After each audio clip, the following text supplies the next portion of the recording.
working on putting a top load on this coil here. See, I've basically gone with this. There's a pretty big heat sink I just kind of wrapped. What I was noticing was a lot of times with this circuit, it seems like the primary doesn't start to get resonant until the secondary changes frequency from the streamers. And you can sort of sometimes simulate that with your hand. Depending on your tuning, you might see the arcs want to sort of reach out and touch your hand because it's getting better in tune by getting close to the top load. That is to say, in that situation, you can sort of gauge how much extra capacitance that you need to add. You know, so in one scenario, you know, you might change the frequency around and you'll see that the current consumption goes down. Your output's going to sag. It's just sort of getting out of tune. But then you might see another arrangement where you move your hand a little closer and then everything starts to shoot up. And that's pretty much how this was. So I noticed that adding too large of a top load, performance started to go down a little.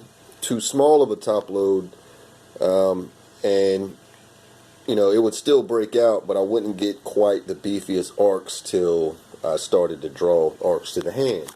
So I noticed a top load of about this size. As soon as I put it on, I had problems with arcing. It was either arcing straight down to the primary, or the primary was trying to creep up the side of this insulation here and just jump straight up to the secondary.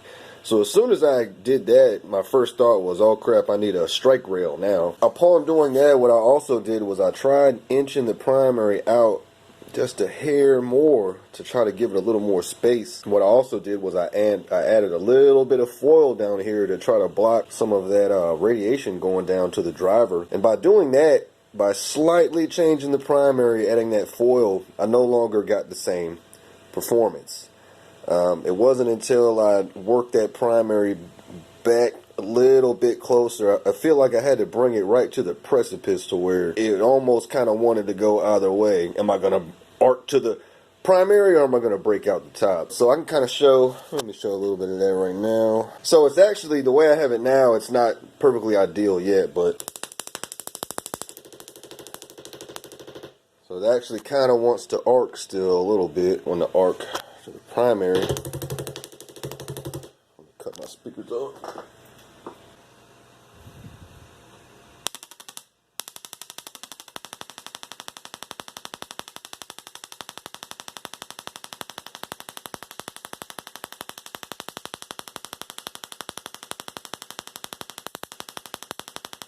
Ow.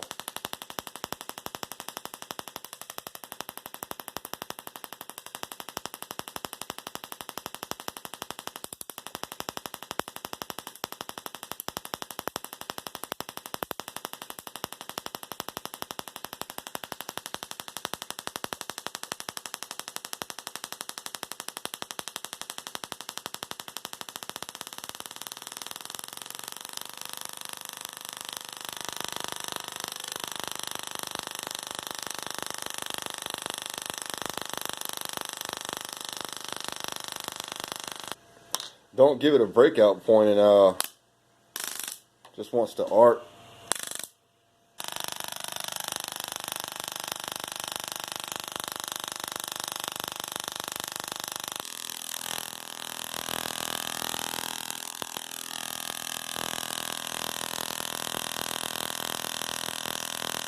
You could sort of see the difference with this circuit compared to the other similar ones. Discharge is more DRSST-ish, while the other ones looks more sort of like vacuum tube-ish. Although this one can sort of get discharges that look sort of similar. And that one, that's cool. I mean, spent all this time, might as well show the damn thing off. But how about this one? You know, the more basic circuit that is pretty much like this simple guy right here. Get off. So that's basically what this circuit is. Except it's got a gigantic heatsink in there, and I just threw it in this container just because. See, I kind of had to, with this, adding that disc on there, I kind of have to draw this out also.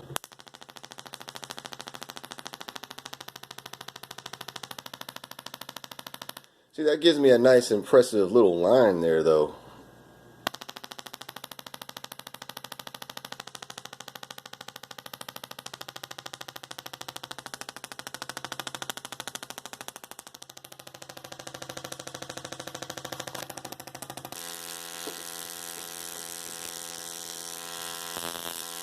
Ow!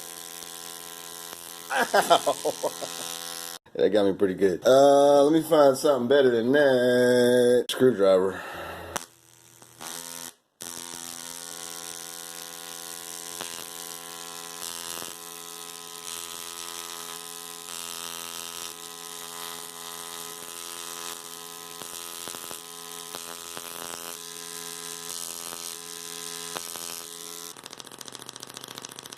About 4 amps, about 120 watts.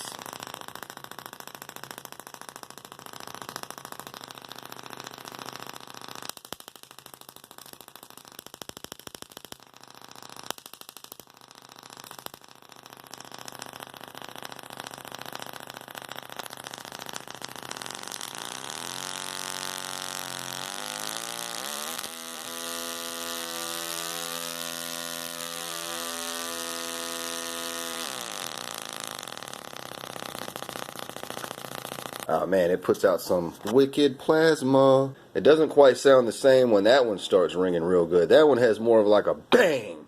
It's like bang, bang, bang. And this one's sort of like a muffled, loud pitter-patter. It actually sounds pretty cool when it's going, but it just doesn't have the same kind of bang in it that one does, which so far that's really the only difference. But again, 30 volts, that's pretty damn impressive to me. I really like the output of that. And I can crank it up, pull lots of juice, and that big heatsink on there is not even going to feel it. In my same coil I had on there, and I put it on this circuit that I was showing, and I'm just going to interrupt it with this random PWM. So this is actually switching on and off the power rail to this circuit. This guy actually burned the crap out of me a second ago. Got me real good. It was just a tiny fraction of a second that I was over here. Got me real good on the finger there. What I've actually just noticed is that I don't have this thing grounded at all, and that's why it just shocked the piss out of me. So let me get that ground on. Alright, so got my ground on. Now I can start cutting it up. The thing about this is I got my voltage divider all the way down, and feedback it still wants to run because of the way the this interrupter is pulsing it.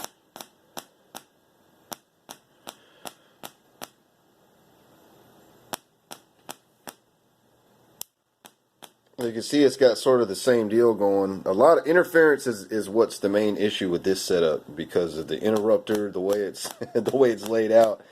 You're not going to get ideal output, and by me moving my hand here, it's just getting wonky because of that. It might help if I increase the frequency here.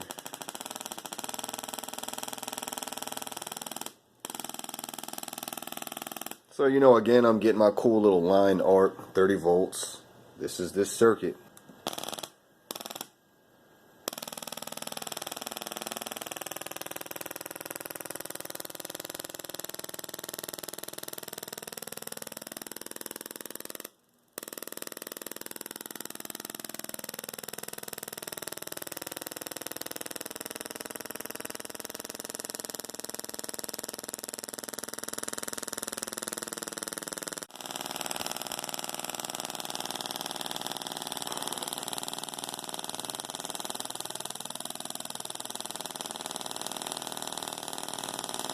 So you can see very similar. I actually hadn't thought about it, about running it like that with this little heatsink, but still not too hot for me to touch right now.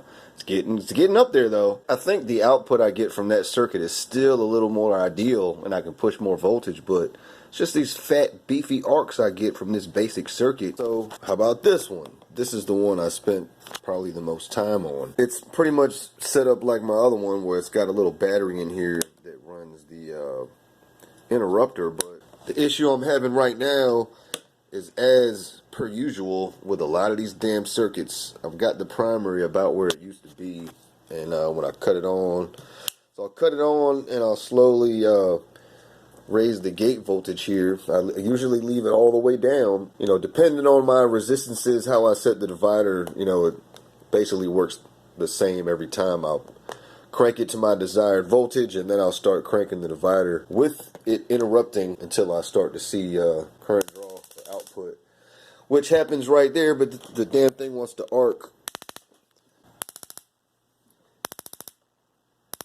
Like, what is it even doing? I guess it's found a tiny little hole through this heat shrink here. Oh, what do I want to do? Do I want to go off the top, or do I want to go off the side? Oh, you just can't make up your mind. That's the problem. Those are pretty destructive burns with this circuit. Sometimes I forget that. You know, if that was a different circuit, I might just let it go for a little while. But in reality, that's actually singeing a nice little hole in there. I gotta screw around with this thing just to be able to run it without it arcing like that. Then I've just replaced what were 250 IRFP 250s with 260s in here, and I've done nothing else other than that.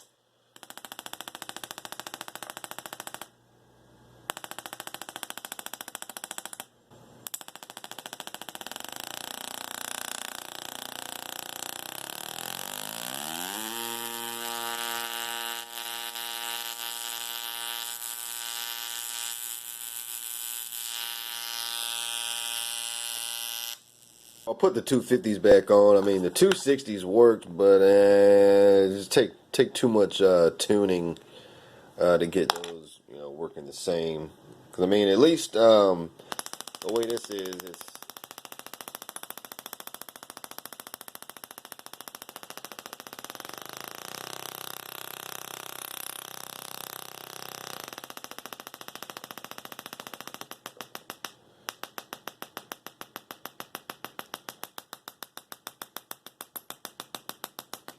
acts real similar to how it was just by using those 250s. Like I say, I still need to tweak the primary a little bit. I'm not going to finalize that yet because I'm still doing testing, a lot of testing with this one particular coil. But so there you go. I mean, you can see this is just another one of these circuits. Or I have been using this coil on. Various slight adjustments in the top load, but you can see given the resonant frequency of this secondary and the single turns about the size that I'm giving them, like this right here, seems to put it right in that region that it likes, and it just needs a little tweaking on the gate drive, and from there it's all about the top load. Get pretty decent output at, you know, around the 30 volt region. I mean, I've got so many of these because I mean, I like trying to investigate how it works on the smaller level, so I feel like I get a better understanding before trying to move up. And also, so I mean, if you got coils like this that you can easily run from a bench supply, this is pretty much the same thing. This will do 10 amp. I mean, it's pretty handy, so